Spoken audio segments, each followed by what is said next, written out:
One of the most difficult spots in the Old Testament for a lot of Christians and for a lot of people is the place in Genesis where God calls upon Abram to sacrifice his son, his only son whom he loves, Isaac, to God.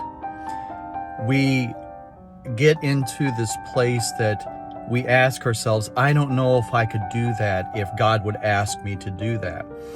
And we talk about the sacrifice and parental things and infanticide and things of that nature, but we're missing the whole point of this. This is yet another example in the Old Testament of foreshadowing for what God is going to be doing later on for the world, for his own righteousness, for everything, through his son Jesus Christ willingly going to the cross. Abraham represents God in this instance. Isaac will represent Jesus Christ.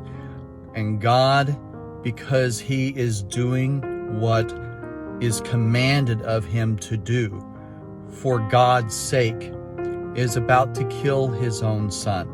Now, of course, he's halted. An angel of the Lord came and told him to not lay hand on the boy. But we see that obedience to what is commanded of him has been fulfilled, and that he is staved. He holds his blade because God says that he's done right. He has done what has been commanded. Foreshadowing into several hundred years later that God would ask his son to become the atonement sacrifice because he is unblemished.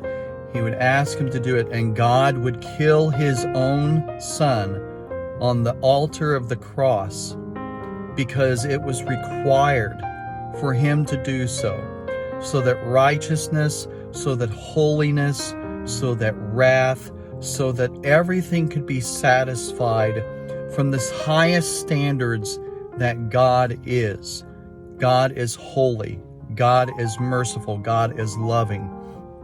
And so that part in the Old Testament, we don't need to ask that question. Would we sacrifice our own child if God asked for it? We don't need to worry about that because the perfect sacrifice was done 2,000 years ago on a hill far away in Calvary, and by a son willingly going to the cross so that his Father's holiness and his glory could be satisfied, and for that sake alone, we are blessed because of his obedience and sacrifice.